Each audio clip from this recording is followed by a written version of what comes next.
through worship, obedience, and thanksgiving. True worship is obedience and thanksgiving, my soul.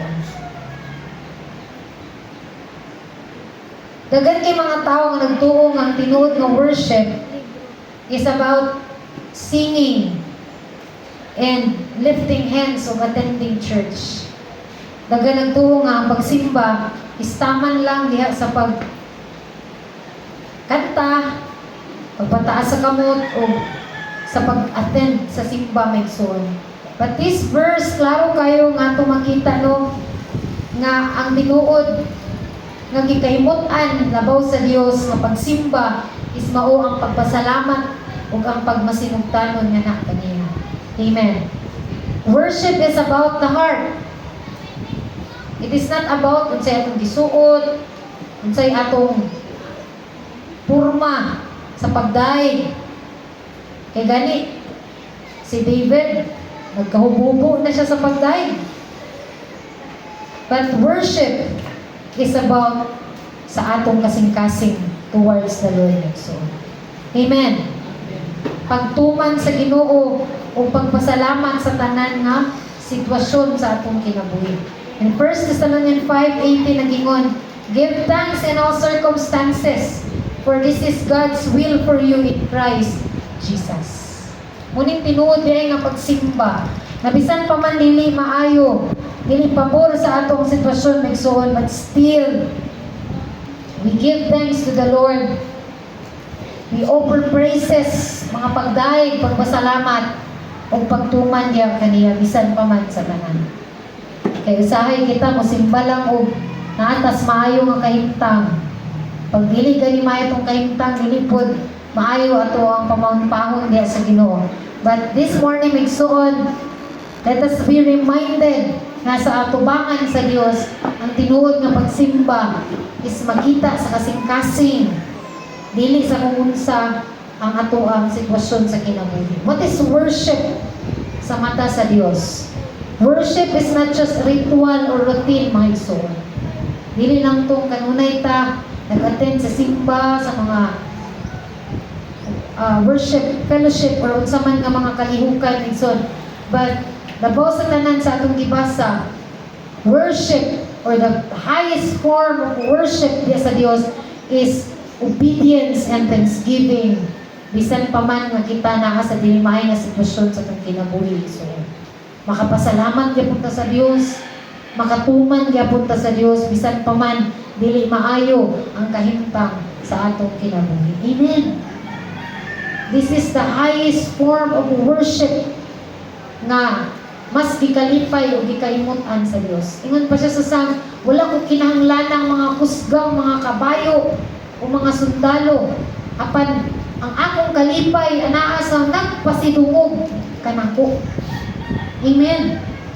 Mamahimo unta nato ning giya sa atong pagka mga alagad sa Dios, mapahimon-anon sa Dios, nga ang tinuod ay nga pagpahimuot sa Dios, pagsimba sa Dios is not about giving what we have or unsay atong mahimo or kung unsang klase nga pagdaig, pag-awit atong mahatag sa kabuhi nga Dios, but labaw sa tanan specifically pagpasalamat sa Dios bisan pa man dili maayong sitwasyon sa atong kinabuhi and obeying the Lord bisag lisod alang kanako.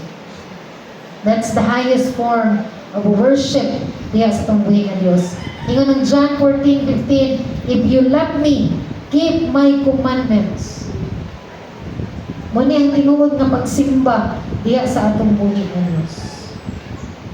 Ang pagsunod sa sugo sa Ginoo mao ang pinaka-importante nga porma sa pagsimba diya kaniya misyon. True worship is not just ritual, but obedience diya sa atong buhi nga Dios. Unsa man ang makikita mo pakpak, mo kanta, mo sayaw, pero wala ta nagmasinugtanon bisan sa gamay nga sugo sa Dios sa atong kinabuhi. Usa nga example niya ay si King Saul nagsuon. King Saul offered sacrifices but disobeyed God. And God rejected him.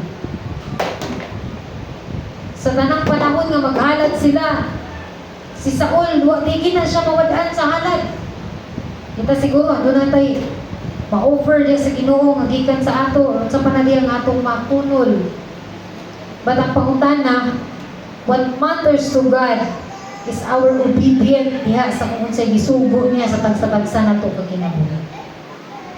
Kung gisugo ta nga mo pasaylo, kung gisugo ta nga biyaan ng asala may igsuon, that's the form of worship na gipangitag sa Dios. Dili ang mga butang atong ma-offer kaniya because iya man ang tanan ani nga kalibutan. Pag kung nakita sa Dios nga kanang butang ang isugo niya nato, wala nato matuman, igsoon wala gihapon ta tinuod na kasimba sa atong buhi nga Dios. In Psalms 100 verse 4, "He shall enter his gates with thanksgiving and his courts with praise. Give thanks to him and praise his name." It means may igsoon na bisan unsa pa di ay sitwasyon sa kang kinabuhi, gisugo ta sa Dios nga siya atong pasalamatan. Amen. Maayo man o dili maayo ang kahimtang sa atong kinabuhi. So, our God is worthy of all thanksgiving and praises na igsoon. Isa kong musimba karon mo dahil kay mura magdili maayo ang kahimtang sa kinabuhi. Naputlan man mis tubig, kurente, nakuan man mi, di man maayo ang akong panglawas karon. Our God deserves our thanksgiving. Maunsa man ang dagan sa atong kinabuhi. So, we shall give thanks in all circumstances. Kay kabubuton na sa Dios. Kung unsa man atong kahimtang karon, kabubuton na sa Dios. Amen. Gratitude is the language of worship, my soul. Dili enough nga nagkanta ka.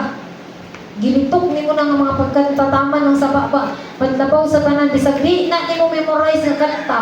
Kung ang imong kasing-kasing mapasalamaton sa Dios, paunay iyang ikalipay may suon. Amen. Nagbagulpot na ang uban sa kalisod. Nagbagulbol na ang uban tungod sa mga kawadon. But kung nakita sa Dios nga nagpabilin pang mapasalamaton kaniya bisan pa man sa tanan, maunay mas labaw nga gikahimutan sa Dios sa atong kinabuhi. Sa life ni Job, nagreklamo na yung asawa. Pero si Job nagpabilin siyang mapasalamaton o masaligon sa Dios. Ug maunay nagpatuboy o nagtuboy kang Job diha sa Ginoo. Ikaduhang example nga makita na sa Bible igsoon nga nagpakita sa true worship, form of worship diha sa Dios is si Pablo ug si Silas. Nag-awit og mga pagdaig bisan naa sila taliwala sa prisuhan, my son. And God moved mightily diha sa ilang taliwala. Naman tas gapos sa kalisod, balatian, sala, kawan-on, struggle sa kinabuhi. But if we still praise the Lord, bisan pa man sa tanan, pagpabilin yun ang kalipay sa Dios, may igsoon. Worship is a lifestyle. Amen. Ingon diri una, what is worship? Worship is obedience to God. Ang tinuod nga pagsimba, mao ang pagtuman sa kabubuton sa Dios. Ikaduha, igsuon, through worship is thanksgiving. Pagpasalamat kaniya, bisan pa man sa dili maayong sitwasyon sa atong kinabuhi. Ikatulo, worship is lifestyle. Yun siya. So whether you eat or drink or whatever you do it all the glory of God. 1 Corinthians 10:31 may suod. Ang tinuod nga pagsimba, makita sa matag adlaw natong pagkinabuhi. Sa trabaho man, sa negosyo man, sa pamilya man, sa komunidad man, sa inumon man ato, kaunon, hunaon, bation man, siya ang masimba ang suod. This is the highest form of worship diha sa Ginoo. Worship is not just Sunday service. Dili lang every Sunday. Hinaot na di lang every Sunday ta mo daig, mo pakpak, mo lukso, mo sayaw para sa Ginoo. But worship, it is a daily obedience and thanksgiving. Panaragid siya igsuon ang akong ipaambit na ning kabuntagon. Mo gid siya mo sa kabutang nga emphasize ni Lord sa ako sa tibok semana, the true form of worship diha sa Ginoo. Usahay dagan kita kinabuhat nga nagtuo ta nga nalipay ang Dios. But klaro kayo yung ingon ang nagpasalamat ka na ako, ingon nga iyang halad, nagpasidungog ka na ako, ug luwason ang tanan, akong luwason ang tanan nga nagtuman ka na ako. It talks about worship, na ang worship igsuon, through worship is pagpasalamat o pagtuman sa atong buhay ng Diyos.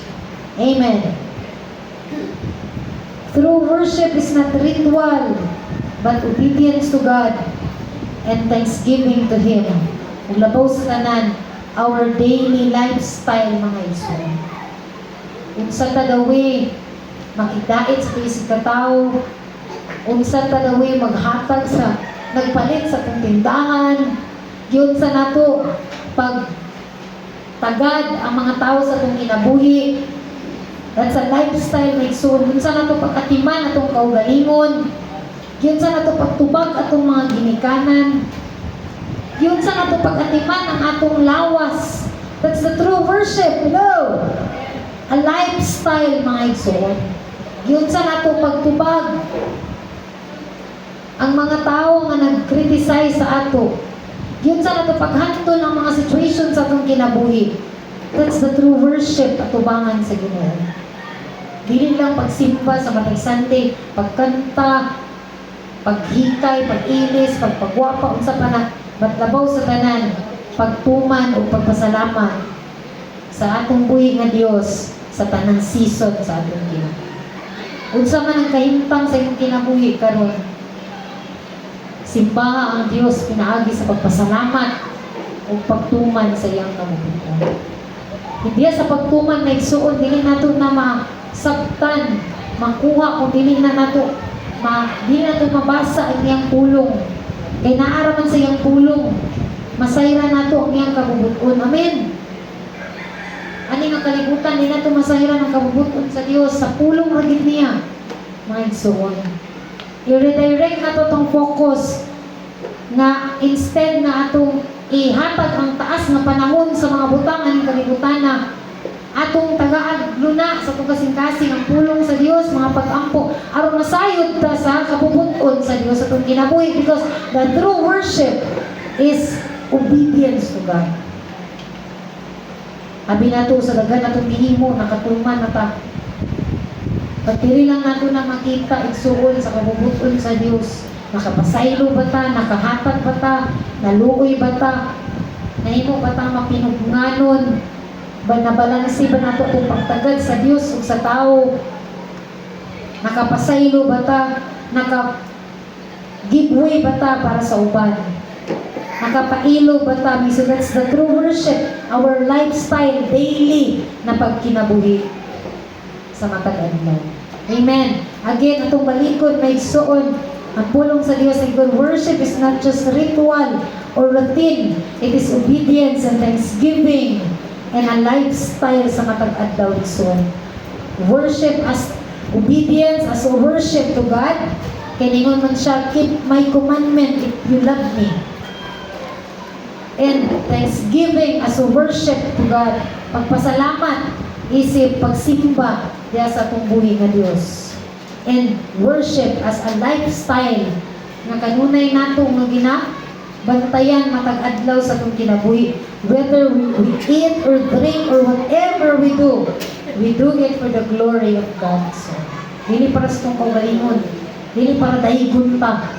Na ako dani, napil ko dani, eskwela ko dani, trabaho ko dani, sulod ko dani, para dahigon ko sa tao, but for the glory of God. So that's the true worship at tubangan sa Ginoo. Ingon pa sa unsaon nato kaandam kung dili tapig ang Dios nato, wala gihapon tayo mahimo. Amen. As I end, ang tinuod ng worship dili lang kanta o ritual. It is obedience to God's words and thanksgiving in all circumstances. Again, obedience to God's word. We need the word of God to know what ang sa iyang kabubuton may suon.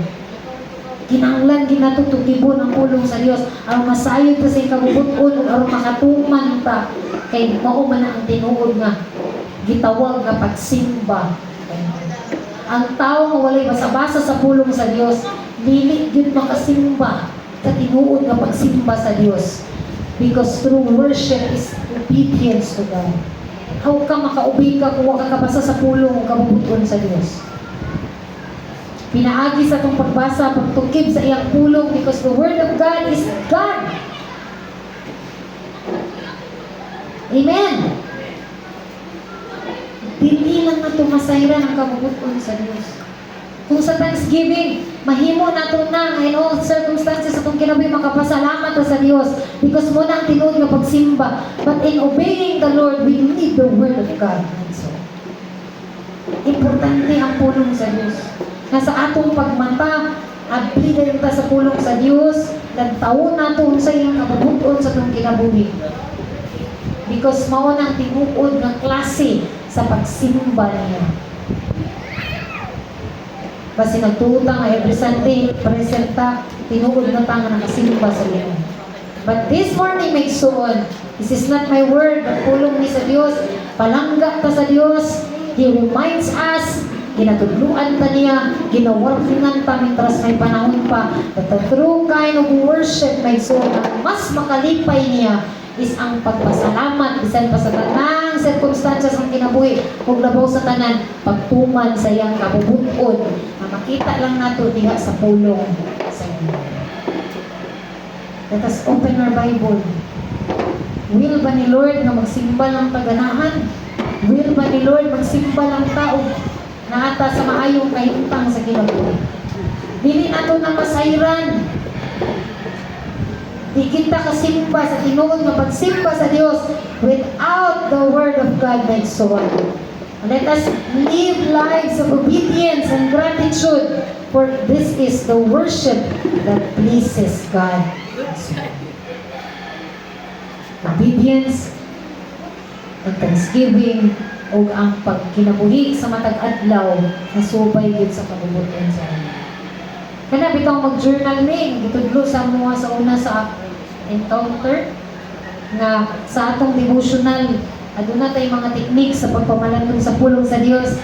Be open first ang panultihon, kay ang panultihon nga gisulat sa mga maalamon mo ni giya nato sa matag adlaw.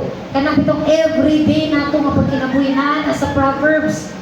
Sa tubation, unaon, isulti, unsaon nato pagpalit, unsaon nato pagpakigdait, unsaon nato pagtubag, naa na tanan sa Proverbs. And atong ablihan atong mga Bible lesson, ngunit guidance sa atong kinabuhi, mutapok din ka sa Salmo, naa dito ang devotion sa atong heart para sa Ginoo, our worship sa Ginoo, like ni David, unsa niya pag-response ang kamaayo sa Ginoo, mga pagdaig, unsa niya pagdaig ng Ginoo. Imuadto nito sa lain ng mga bukin, makatuod ta sa mga history kaniya tumunson. Unsa nila pagtuman ang kabubuton sa Diyos. Let us open ang Bible. Hello! Palit ang Bible. Patalinghugan nato ang Diyos, ang pulong sa Diyos. Labaw sa cellphone. Mga batanon. Labaw sa cellphone, labaw sa bisan unsang mga butang. Basahon na to ang pulong sa Dios nga mao ang Dios, because basin baya og moabot na tag pila ka katuigan sa pagpangalagad pero wa kay ta nahimong kahimuot sa tubangan sa Ginoo kay wa man tay tuman-tuman sa iyang kabubuton. Again, the highest form, the true kind of worship ang ipakita sa Dios is ang pagtuman sa Dios ug ang pagpasalamat kaniya sa bisan unsang circumstansya sa atong kinabuhi. Amen. Atong pakpakan ang kaayo sa atong buhi nga Dios. He is mindful God. A good shepherd sa atong kinabuhi. Nasayod gid siya sa tagsa-tagsa nga kahimtang sa atong kinabuhi may suon. Kabalo siya kung giunsa nato siya pagsimba. Daga nagingon, daga nagtawag ka na ako, Ginoo, apan wala ako makaila kaniya. Ato, tugdili na tutugutan may suon. Nga, basin baya o mahimot ang usan ni anak. Nga nagtuo ta, nag-assume ta nga nahimo tang nakasimba, nahimong mapahimot anon sa tubangan sa Dios. Pero dili di ay kaila ang Dios kanato.